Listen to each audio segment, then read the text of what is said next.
Alright, so this is a short exercise on impressions. Now it takes 3 seconds to make an initial first impression, right? And you have got 30 seconds after that in any speech or pitch or whatever you call it. You have got 30 seconds to nail that impression in. Now what you want to do is leave a memorable, lasting, positive impression at the end of 30 seconds. So that person wants to listen to you. Okay? So you got to start strong. Now I'm going to cover first impressions first. Because there's something that psychologists call a halo effect. Anyone here studying psychology? Okay, what's a halo effect? I have no idea. You have no idea? Okay. You all know what a halo is, right? You want to see my drawing? I'll show you my drawing if you promise not to laugh.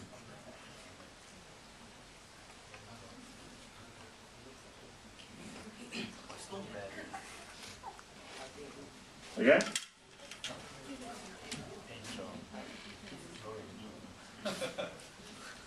There's no angel. Doesn't matter. Forget about what's at the bottom, look at what's at the top. It's a halo, right? A halo effect works like this. Now, I think I've picked on Bala enough. Let's find someone else to pick on. Who wants to volunteer to get picked on? No? No volunteers to get picked on? Okay, who wants to volunteer to help me out? Nicholas, right? Yeah. Okay, Nicholas. Now just imagine Nicholas and I bumped into each other at a lobby of an office building, okay? Now, it's raining, I'm late for an appointment, Nicholas is standing down there, alright, minding his own business, waiting for the elevator, and I'm rushing. So I get out of the cab, I rush through a door, I run to the lift, I bump into Nicholas who's carrying a lot of things, and he drops everything, he falls down, right? And then, what do I do next? Do I help him? No, I don't help him. I run into the lift. Now, Nicholas quickly gathers all his things, and he comes for the lift as well. Now, I'm in the lift, he's rushing towards the lift. If you were in the lift, what would you do? Quickly press the... Give yourself a big round of applause. I like your honesty. Most Singaporeans would do that, right? You quickly go and press the close button. It's usually a race. The faster that person runs, the faster you press the button. So, we go for that, right? So I press the close button, I slam the door shut in his face, I go out. Right? And I'm so relieved that I'm on time for my appointment, right? Because the person I'm supposed to have an appointment with is not there yet. Until, who do we see walking in? Nicholas! Now I got this really amazing presentation all done up. I spent like 2 weeks preparing for his presentations. I got the best stories, the best headlines. I know I can nail it. I go into the room, I start presenting to Nicholas, and Nicholas looks at me.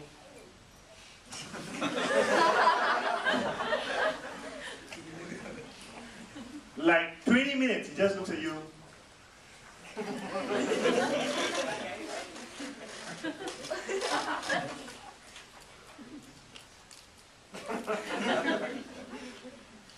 At the end of the presentation, he gives you the enlightened words. Thank you. Now, no matter what I say during the presentation, is it going to work? No, because his first impression about me was already negative, right?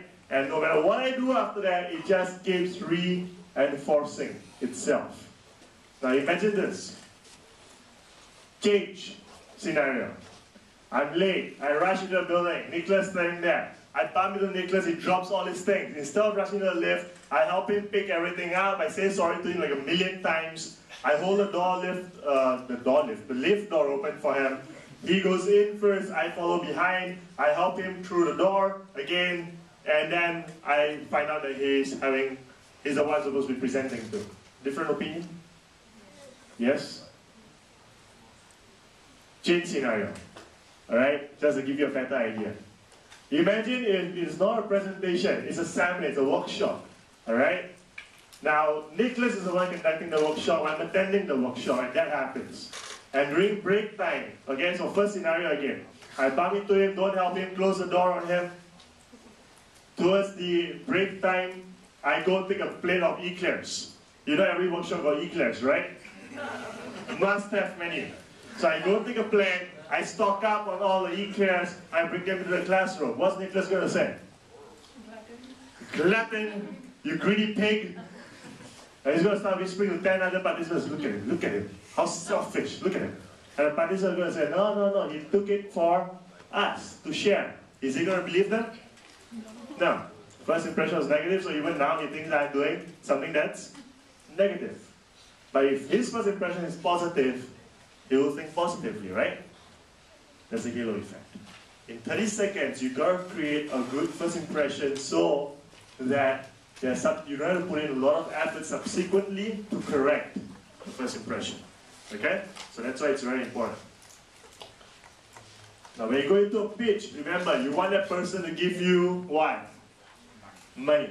Or you want him to give you what? Good scores for a pitch tomorrow, right? So what do you want to do? You want them to like you. Do you want them not to like you? It's not going to work in your favor. Okay? So how do we create that first impression then? What's the first thing that we need to do?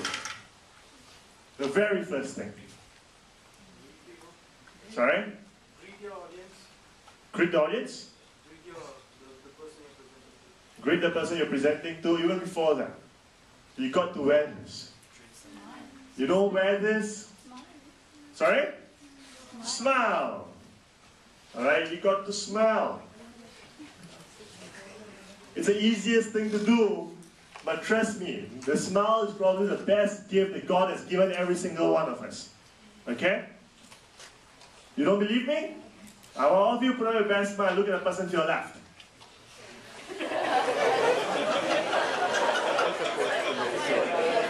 And look at the person to your right.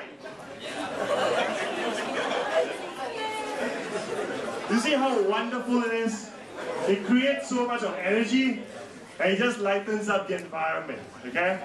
So smiles are good. Number 2, smiles are instant icebreakers, alright? You look friendly, you look approachable, but most importantly, as a person that's going in to deliver a pitch, a smile makes you look confident, alright? It makes you look confident. And that's important because that means that you are prepared, and that also means that you believe in your idea. Okay? So that's why you should smile. Okay? So smile. What's the next thing you're supposed to do?